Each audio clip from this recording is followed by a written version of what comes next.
부활은 진정한 위로입니다. 시작. 부활은 진정한 위로입니다. 부활이라는 말을 영어로 resurrection이라고 합니다. 이 말은 세 어근이 합쳐진 말인데요. 리는 다시라는 말이고요. 저는 무엇보다 아래의 말입니다. 렉트라는 말은 수평으로 있던 것이 수직으로 일어선다라고 하는 뜻입니다. 그래서 리저렉션은 땅 아래 누워있던 사람이 다시 벌떡 일어나게 된다라고 하는 어원을 가지고 있습니다. 부활, 죽었던 사람이 다시 살아나 예수님 재림하실 때 완전히 새로운 옷을 입고 새하늘과 새 땅에서 주님과 함께 영원히 살게 되는 것, 이것이 부활의 본질적인 의미입니다. 그리고 우리가 이 땅에 사는 동안 때로는 실패하고 좌절하고 넘어졌을 때 우리가 다시금 힘을 얻어 일어나 재기에 성공하는 것, 이것이 부활이라는 말의 적용적인 의미가 되는 겁니다. 이 부활이라고 하는 말의 본질적인 의미가 되었던, 적용적인 의미가 되었던 다 좋아요. 이 세상에 사는 동안 실패하고 좌절했다가 다시 재기하여 일어나 승리한다면 얼마나 좋습니까? 또한 우리가 죽었던 우리가 새로운 몸을 입고 예수님 재림하실 때 새하늘과 새 땅에서 영원히 주님과 함께 산다면 이보다 좋은 일이 또 어디 있겠어요? 오늘 본문 데살로니가전서 4장 16절에서 18절 말씀에 주께서 호령과 천사장의 소리와 하나님의 나팔 소리로 친히 하늘로부터 강림하시니 그때에 그리스도 안에서 죽은 자들이 먼저 일어나고 그 후에 우리 살아남은 자들도 그들과 함께 구름 속으로 끌어올려 공중에서 주를 영접하게 하시리니 우리가 항상 주와 함께 있으리라. 이러한 말로 서로 위로하라. 이러한 말로 서로 위로하라. 부활의 메시지, 부활의 말씀으로 서로 위로하라고 말씀하고 계시는 거죠. 여러분, 위로가 뭡니까? 위로는요, 괴로움 있는 사람의 괴로움을 덜어주고 슬픔 당한 사람의 슬픔을 달래주는 것을 위로라고 하는 거예요. 그런데 우리는 연약한지라 내가 내 괴로움도 내가 내 슬픔도 감당을 못하는데 우리가 다른 사람의 괴로움을 어찌 덜어줄 것이며 다른 사람의 슬픔의 문제를 우리가 어떻게 해결해 줄 겁니까? 그렇기 때문에 사실 우리가 위로한다고는 하지만 할 수 있는 것은 고작 말로 그 사람에게 위로하는 것, 그거밖에 없는 거예요. 참 아름다운 노래 가사가 있어서 제가 소개해 드릴게요. 숨을 크게 쉬어봐요. 당신의 가슴 양쪽이 저리게. 조금은 아파올 때까지 숨을 내뱉어봐요. 당신의 안에 남은 게 없다고 느껴질 때까지. 숨이 벅차올라도 괜찮아요. 아무도 그댈 탓하지 않아. 가끔은 실수해도 돼. 누구든 그랬으니까. 괜찮다는 말뿐인 위로지만 누군가의 한숨, 그 무거운 숨을 내가 어떻게 헤아릴 수가 있을까요? 당신의 한숨, 그 깊이를 이해할 수는 없겠지만 괜찮아요. 내가 안아줄게요. 이 노래는 최근에 나온 노래. 젊은 아이돌 가수들이 부르는 노래 가운데 한 노래인데 저는 이만큼 가사가 좋고 이만큼 멜로디가 좋은 노래가 어디 있을까 싶을 정도로 참 좋은 노래입니다. 근데 이 노래는 아주 젊은 아이돌 남자 가수가 직접 가사를 쓰고 직접 작곡해서 만든 노래예요. 그런데 그 가수가 안타깝게도 이 노래를 만든 후 얼마 되지 않아 스스로 생명을 끊었어요. 왜 그랬을까요? 자기에게 이런 깊은 한숨이 있었을 거예요. 그리고 자기도 누구에게인가 진정 이런 위로를 받고 싶었을 거예요. 그래서 그것을 노래로 만들어 놓고 그는 그만 세상을 떠나버리게 되고 만 거죠. 여러분, 누구에게 위로가 필요합니까? 언제 위로가 필요합니까? 낙심하여 쓰러져 일어날 용기와 힘을 가지고 있지 못할 때 우리는 그런 사람에게 위로가 필요한 줄로 믿습니다. 그러한 사람에게 위로를 줘야 될 줄로 믿습니다. 그러한 우리가 위로를 받아야 될 줄로 믿습니다. 그렇다면 리저렉션, 다시 저 땅 아래에 쓰러져 있는 사람이 다시 렉트, 일어난다 라고 하는 이 부활의 메시지야말로 여러분 진정한 위로가 되는 줄로 믿습니다. 지난 2년 넘게 우리가 코로나 때문에 참 힘겨웠죠. 참 격세지감을 느껴요. 작년만 해도요, 우리 교회에서 한 사람이 코로나나 걸렸어도 교회가 발칵 뒤집혀져야 되고 교회를 20 동안 문을 닫아야 되고 다 검사를 해야 되고 큰일 난 것처럼 난리였어요. 그런데 올해 들어와서 오미크론이 확산되면서요, 얼마나 많은 확진자가 나오는지 지난 두어 달 동안 우리 교회도 매일 10수명의 확진자들이 나왔어요. 작년 같으면 이런 얘기 하지도 못해요. 근데 지금은 아무렇지도 않아요. 그래서 일주일 단위로 보면은요, 코로나에 걸려서 자가치료하는 성도님들이 수십 명이 돼요. 제가 그분들한테 연락을 드리고 안부를 묻고 상태를 물어보면은요, 코로나에 걸리잖아요. 그러면 제일 처음 몸살이 나요. 몸이 아파요. 그리고 나타나는 현상이 뭐냐면 입맛이 없어져요. 밥맛이 없어요. 아프면 먹어야 힘을 낼 텐데 도리어 더 먹지를 못하는 거예요. 맛이 없는 거예요. 성도님들한테 드시라고 죽을 보내드려요. 그래서 제가 이런 생각이 드는 거 있죠. 코로나에 걸리면 몸이 아프고 그래서 밥맛이 없어지잖아요. 그런데요, 여러분요, 코로나 걸렸다고만 밥맛 없어지는 게 아니에요. 여러분 곁에 있는 사람이 미운 사람이잖아요. 싫은 사람이잖아요. 그래도 밥맛이 없어져요. 그래서 우리가 흔히 말하기를 미운 사람 보면 아유 저 사람 뭐 없어?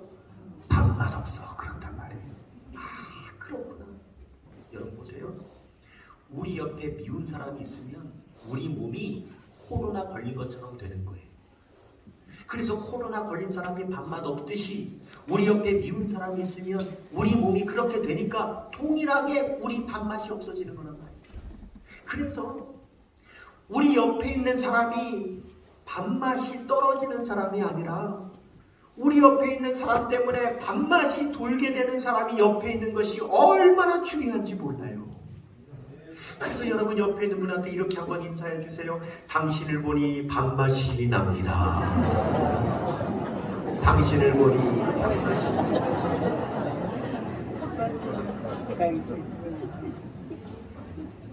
여러분 내 옆에 있는 그 사람 때문에 없었던 내 밥맛이 돌면은요, 그 사람이 나에게 위로자가 되는 거예요.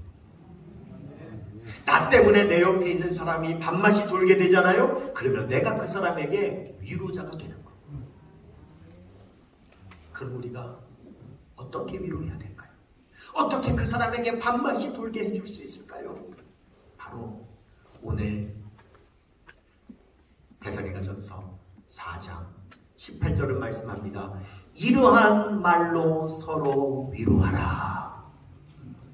예수님 부활하셨습니다. 우리에게 부활의 신앙이 있습니다. 우리도 부활하게 됩니다. 이 말이야말로 진정한 위로라고 오늘 우리에게 말씀하고 계십니다. 독일에 스텐버그라고 하는 화가가 있었어요. 어느 날 성 베드로 성당에 위고라고 하는 주교가 십자가 지고 가는 예수님을 그려달라고 하는 부탁을 받게 돼요. 그래서 자기 화실에서 십자가 지고 가는 예수님을 한참 그려나가다가 그만 중간에 그 그림 그리기를 중단했어요. 그리고 다시는 이 그림 그리지 않겠다고 마음을 먹고 한쪽에 그냥 내려놨어요. 왜냐하면 그 주교가 주겠다고 하는 그림값이 너무 형편없는 거예요. 내가 이 돈 받고 그림을 그려야 되나? 재료값도 안 나오겠다. 그가 그림 그리기를 중단한 거예요. 그러던 어느 날 페피타라고 하는 집시 여인이 있는데 아마 화류계에 있었던 여인인 것 같아요. 이 여인이 이 스텐버그를 찾아와서 내 나체를 좀 그림으로 그려달라고, 내 누드화를 그려달라고 부탁을 해요. 그래서 글을 앉혀놓고 한참 그림을 그리다가 가만히 앉아있으려니까 힘들잖아요. 그래서 잠시 쉬는 시간을 가졌어요. 그때 이 페피타가 이렇게 돌아보다가 한쪽에 그리다 말고 내려져 있는 그림을 보게 된 거예요. 저 그림은 뭔가요? 스텐버그가 네, 예수님께서 십자가 지고 가시는 그림이에요. 그런데 이 집시 여인이 예수님을 몰랐던 거예요. 예수님이 누구신데요? 아, 예수님은 어떻게 해서 이 세상에 오시게 되고 이 세상에서 무슨 사역을 하시고 왜 지금 십자가를 지고 가시는지를 잘 설명해 줬습니다. 그때 여인이 묻습니다. 그래서 예수님은 저 십자가 지고는 결국 어떻게 되셨어요? 네, 십자가에 못 박혀 죽으셨어요. 네? 이 여인은 눈물을 주르르 흘리면서 어떻게 그럴 수가 있어요? 저 좋은 분이 어떻게 십자가에 못 박혀 죽을 수가 있어요? 하고 우니 이 스텐버그가 당황을 했어요. 아유, 걱정 마세요. 울지 마세요. 괜찮아요. 그런데 예수님이요 3일 후에 부활하셨어요. 그리고 살아나셔서 지금도 살아계세요. 그러자 그 여인의 얼굴이 환해졌어요. 정말이에요. 부활하셨어요. 너무 잘됐네요. 하고 막 기뻐하는 거예요. 그런데 그 기뻐하는 여인의 모습을 볼 때 이 스텐버그가 충격을 받아요. 저 여인은 십자가에 못 박혀 죽으신 예수님이 부활하셨다는 이 이야기에 저토록이나 기뻐하는데 나는 그 예수님을 그리다가 그림값이 싸다는 이유로 그 그림을 나는 중간에 포기하고 저렇게 내버려 뒀는가? 그리고 하나님 앞에 회개하고 다시 그 그림을 꺼내어 끝까지 그림을 잘 완성했습니다. 이 그림은 스텐버그의 십자가라는 이름으로 지금도 세계적인 명화의 반열에 올라 있는데 이 그림은 그 무엇보다 그리다 중단하여 버려졌던 그림이 다시 부활하여 명화가 되었다는 사실로 더 유명한 거예요. 우리는 두 가지 부활을 믿습니다. 첫 번째, 예수님 다시 오시는 그날 우리는 새로운 몸을 입고 새하늘과 새 땅에서 우리 주님과 함께 영생 복락을 누리는 부활이 있음을 믿습니다. 그런데 그날까지는 이 세상에 사는 동안 그 부활의 신앙을 가지고 삶의 때로는 힘겹고 어렵고 낙심되고 절망되는 일이 있을 때 포기하지 않고 우리는 그 부활의 신앙으로 힘입어 다시 일어선다라고 하는 그 두 번째 부활의 믿음이 있는 것입니다. 그런데 안타까운 사실은 이 위대한 부활의 신앙을 소유하고 있지 않은 사람들이 너무 많다는 거예요. 이 부활의 소식을 듣지 못한 사람들이 너무 많다는 거죠. 오늘 본문 데살로니가전서 4장 13절 말씀에 형제들아 자는 자들에 관하여는 너희가 알지 못하기를 원하지 아니하노니 이는 소망이 없는 다른 이들과 같이 우리도 슬퍼하지 않게 하려 함이라. 여기 세 종류의 사람이 나오죠. 부활을 알지 못하는 사람, 소망이 없는 사람, 슬퍼하는 사람. 부활을 알지 못하니 소망이 없고 소망이 없으니 슬퍼할 수밖에 없다. 데살로니가후서 3장 2절에 믿음은 모든 사람의 것이 아니라 그랬어요. 한번 따라해 봅시다. 믿음은 모든 사람의 것이 아닙니다. 모든 사람이 믿음을 가지고 있지 않아요. 지금까지 인류 역사상 그 어느 나라, 그 어느 곳에서도 믿는 자보다는 믿지 않는 사람이 더 많았어요. 부활의 신앙을 가지고 있는 사람보다는 부활의 신앙을 가지고 있지 않은 사람들이 늘 훨씬 많았어요. 부활의 믿음은 모든 사람의 것이 아니에요. 제가 장례식장에 가서 장례를 심리할 때 부활의 메시지를 전하죠. 비록 우리가 살아가는 일을 일찍 떠나보냈지만 그러나 우리에겐 소망이 있습니다. 예수님 다시 오실 때에 우리는 부활하여 우리는 그의 얼굴을 천사의 얼굴처럼 다시 만나게 될 것입니다. 이 부활의 메시지를 전하면은요, 믿음 있는 사람들은 아멘, 아멘 하면서 위로를 받고 그 말씀을 받아들여요. 그런데 똑같은 장례식장에 있지만 믿음이 없는 사람들은 표정도 없고 감동도 없죠. 그 들려오는 목사의 설교는 그저 기독교의 황당한 교리일 뿐인 것이죠. 저는 참 무던히도 경품에 당첨이 안 되는 은사가 있어요. 나는 복권도 안 되고요, 뽑기도 안 되고요, 심지어 두 사람 남아서 한 사람 뽑아도 옆 사람이 뽑히지 나는 안 뽑혀요. 그런데 괜찮아요. 왜? 믿음이 있으니까. 아멘. 모든 사람이 가지고 있지 않은, 이 세상에 소수만 가지고 있는 그 믿음, 그 부활의 믿음을 가지고 있으니까 다른 거에 안 뽑혀도 상관없어요. 저는 매일 교회 사역을 마치고 저녁에는 집에 갈 때는 항상 송도 해변을 지나야 저희 산책이 나와요. 저녁에 송도 해변을 지나면은요, 저녁에 송도 해변에는 자동차들이 꽉 차요. 사람들이요 거기 바글바글해요.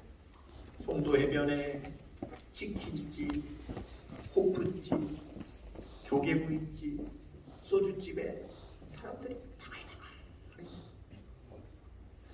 코로나로요 사람들이 다 벌벌 떨 때도요 거기는 바글바글해요. 왜 그럴까요? 뭔가 즐거움이 있기 때문이겠죠. 무더운 여름밤 바닷가에서 좋아하는 사람들과 모여서 치킨에 맥주 한 잔,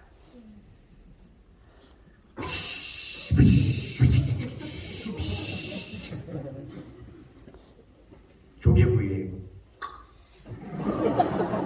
소주 한 잔. 도대체 입을 다시는 건 무슨 이유일까요? 뭔가 즐거움이 되니까 거기. 그런데 여러분, 그 즐거움이 모든 즐거움의 전부가 아니라는 사실을 알아야 돼요. 솔로몬은 전도서 2장 25절에 먹고 즐기는 일을 나보다 더해본 자가 어디 있으랴 그랬어요. 이 세상에 먹고 즐기는 일 내가 제일 많이 해봤다 그랬어요. 근데 바로 26절에 뭐라고 하는지 압니까? 이도 헛되어 바람을 잡으려는 것이로다. 세상에 즐거움이 있죠. 여러분은 치킨 먹으면 돼요, 안 돼요? 여러분 조개구이 먹으면 돼요, 안 돼요? 드세요. 치킨도 드시고 조개구이도 드세요. 여러분, 이 세상에 즐거움이 있어요. 하지만 우리는 아는 거죠. 그 즐거움은 잠시뿐이라는 거예요. 그때뿐이라는 거예요. 영원하지 않다는 거예요. 우리는 그 즐거움도 있지만 그러나 우리에게는 그와는 비교할 수 없는 영원한 즐거움이 있는데, 우리 주님께서 재림하시는 그날 우리가 새 몸을 입고 부활하여 새하늘과 새 땅에서 우리 주님과 함께 영생 복락을 누리는 영원한 즐거움이 우리에게 있다는 사실을 여러분 잊지 않으시기를 축원합니다. 아멘. 세상 사람 날 부러워 아니하여도 나도 역시 세상 사람 부럽지 않네. 하나님의 크신 은혜 생각할 때에 할렐루야 찬송이 저절로 나네. 아멘. 우리는 부활의 기쁨이 있습니다. 잠시 세상의 기쁨에만 만족하다가 영원한 부활의 기쁨을 놓칠 수는 없는 것이요. 아멘. 그래서 예수님께서는 부활하신 후에 제자들에게 무던히도 나타나셔서 부활의 믿음을 심어주시려고 하죠. 하루는 제자들에게 나타나셨는데 그날 마침 도마가 없었죠. 예수님께서 다녀가신 다음에 도마가 들어왔습니다. 제자들이 도마야 어디 갔다 왔냐? 예수님 부활하셨어. 그래서 나타나셨어. 우리가 직접 예수님 만났어. 도마는 믿지 못하는 거죠. 난 못 믿겠어. 어떻게 죽은 사람이 어떻게 다시 살아나? 정말 예수님 부활하셨다면 예수님께서 내 앞에 계실 때에 내가 그의 못자국에 내가 손 넣어보고 그가 찔린 창자국에 내 손 넣어보면 나는 그때 믿을 거야. 예수님은 믿지 못하는 도마, 믿음 없이 부활에 믿음 없이 지내지 않게 하시려고 또 도마에게 나타나셔서 내 못자국에 손을 넣어봐라, 내 창자국에 손을 넣어봐라. 그리고 믿지 않는 자가 되지 말고 믿는 자가 되라고 우리 예수님께서 도마에게 말씀하셨어요. 그리고 이어서 말씀하시기를 요한복음 20장 29절에 예수께서 이르시되 너는 보고서야 믿느냐? 보지 못하고 믿는 자는 복이 있다 하시니라. 아멘. 이 말은 도마에게 하신 말씀이 아니죠. 예수님 부활하신 예수님을 보지는 않았지만 부활의 메시지를 듣고서 하나님의 말씀을 통해서 예수님 부활하심을 우리도 부활할 것을 믿고 있는 저와 여러분을 축복하시는 말씀인 걸 믿으시기를 바랍니다. 아멘. 보고서 믿었느냐? 보지 못하고 믿는 너희들은 더 복이 있도다. 아멘. 예수님은 이미 우리에게 부활한 믿음 있는 우리에게 우리 예수님을 축복하고 계시는 거죠. 예수님께서 마태복음 18장 3절에 너희가 어린아이와 같은 믿음을 갖고 있지 않고서는 결단코 천국에 들어갈 수 없다고 하셨어요. 우리에게 어떤 믿음이 필요하냐? 어린아이 같은 믿음이 필요하다는 거예요. 예수님의 부활을 어린아이와 같이 그렇게 믿으라고 말씀하십니다. 저 경기도 안산에 가면 안산에서 제일 크고 유명한 교회가 하나 있어요. 꿈의 교회라 하는 교회가 있어요. 그 교회 목사님이 김학중 목사님이라 하는 분이 목회를 하는 교회인데 그 목사님하고 저하고 한 15년 전에 어린이 선교단체인 어와나에서 같이 이사로 활동을 했어요. 그리고 같이 이제 교제도 나누고 제가 그 교회에 가서 집회에 말씀을 전하기도 했어요. 근데 그 당시에 저도 아이가 초등학생이었고 그분도 아이가 초등학생이어서 서로 이제 아이 얘기를 재밌게 나눌 수 있었어요. 근데 이분이 한 번은 자기 막내 아들 얘기를 해요. 자기 막내 아들이요 초등학교에 입학을 했는데 1학년이죠. 입학한 지 며칠 안 됐는데 담임선생님한테 전화가 온 거예요. 아버님, 제가 이 아들님에 대한 이 얘기는 아무래도 꼭 드려야 될 것 같아서 제가 오늘 전화를 어렵게 드렸습니다. 그러더래요. 혹시 자기 아들이 입학하자마자 며칠 만에 뭐 사고를 쳤나 싶어가지고 걱정을 하고 전화를 받는데 그 선생님이 그러더라는 거예요. 제가요 요 며칠 계속 두통이 있어가지고 수업 가르치고 나서 쉬는 시간에는 교실의 책상에 앉아가지고 제가 머리를 계속 부여잡고 있었거든요. 그래서 쉬는 시간에 머리를 이렇게 움켜쥐고 있는데 아무개가 그 목사님 아들이죠.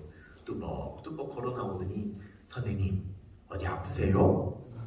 그래서 그러게 내가 요즘 머리가 좀 계속 아프네. 그랬더니 선생님 저희 아빠가요 아픈 사람이 오면 안 아프게 해주는 방법이 있는데 그거 제가 해드릴까요? 아빠가 의사시니? 선생님 저희 아빠 잘 모르시죠? 대통령은 김대중, 대우그룹 회장은 김우중, 저희 아빠는 김학중인데요. 안산 꿈의교회 목사님이에요. 무릎 꿇으세요. 이제 선생님 눈치를 챈 거예요. 아빠 목사님이에요.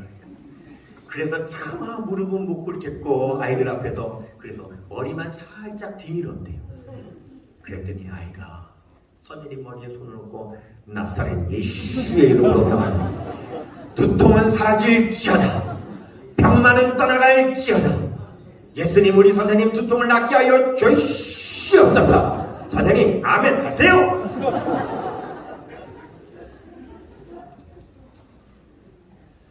아버님, 제가 이 이야기는 아무래도 드려야 될 것 같아서 제가 오늘 전화드렸는데요. 희한하게 그 이후로 오늘까지 두통이 없네요. 여러분, 우리가 왜 어린아이 같은 믿음을 가져야 되느냐면 어린아이는 믿음대로 사는 그게 어린아이입니다. 단순하게 그냥 무조건 받아들이라 그래서 어린아이 믿음이 아니라 어린아이의 믿음을 가지라고 하는 말은 어린아이는 자기가 믿은 대로 그대로 살기 때문에 어린아이의 믿음을 가지라고 말씀하시는 거예요. 영어에 attitude라는 말하고 attitude라고 하는 단어가 있어요. 스펠링도 R자, T자 하나처럼 발음도 비슷해요. attitude, attitude. 그런데 attitude는 기술이라는 말이고 attitude는 태도라는 말이에요. 그래서 life is not attitude, but attitude. 인생은, 삶은 기술에 달려있는 것이 아니라 태도에 달려있다. 여러분, 우리의 인생은 내가 가지고 있는 기술대로 되지 않습니다. 우리의 인생은 내가 가지고 있는 삶의 태도대로 되는 겁니다. 우리의 믿음은 기술이 아닙니다. 우리의 믿음은 우리의 삶의 태도입니다. 우리는 믿음대로 우리의 삶이 되는 겁니다. 어린아이 같은 신앙, 부활을 부활 그대로 믿는 신앙, 우리도 부활할 것이라고 믿는 그 신앙, 예수님께서 부활하셔서 지금도 살아계셔서 우리와 함께 하신다고 하는 그 믿음, 그 믿음이 우리의 삶의 태도가 되어 우리는 그대로 살아가는 어린아이의 믿음을 가지라고 말씀하시는 겁니다. 우리가 지난 2년 동안 함께 다 모여서 대면 예배를 드리지 못하고 부득이 영상을 통하여 비대면으로 나누어 예배를 드릴 수밖에 없었던 것은 국가의 거리두기 방역 정책 때문이었죠. 이것은 기술적인 문제입니다. 거리두기를 하라고 하니까, 방역 정책을 지키라고 하니까 그 문제를 해결하기 위한 기술적인 방법 때문에 우리가 대면 예배, 비대면 예배를 드렸던 것이지, 대면 예배와 비대면 예배는 절대 예배의 태도가 아닙니다. 그건 예배의 기술적인 문제입니다. 그러나 이 기술적인 문제는 끝났습니다. 내일이면 거리두기가 해제됩니다. 모든 방역 정책도 끝이 납니다. 모든 교회도 인원 제한 없이 다 예배 드릴 수 있게 됩니다. 교회에서 식사도 할 수 있게 됩니다. 이제는 우리는 기술이 아니라 예배에 대한, 신앙에 대한 진정한 태도를 우리가 다시 회복해야 될 때가 온 줄로 믿습니다. 이제 모든 사람들이 다 움츠린 몸을 펴려고 할 겁니다. 움츠린 날개를 펴려고 할 겁니다. 이제는 다시 일어나야지, 회복해야지라고 몸부림칠 겁니다. 우리도 마찬가지입니다. 그러나 우리가 다른 점이 있다면, 우리는 지난 년 동안 내가 가는 길로 오직 그가 하시나니 그가 나를 단련하신 후에는 내가 sul문같이 되어 나오리라. 여러분, 오늘 위해서 우리는 지난 2년 동안 우리는 와심상담하며 기도하며 준비했습니다. 아멘. 우리의 날개를 갈았습니다. 아멘. 이제 우리는 그 예배와 소그룹 두 날개, 우리의 신앙의 부활의 날개를 활짝 펴고 우리 부활의 신앙으로 날아올라 승리하는 우리 사랑하는 모든 성도님들 다 되시기를 주님의 이름으로 축원합니다. 기도하겠습니다.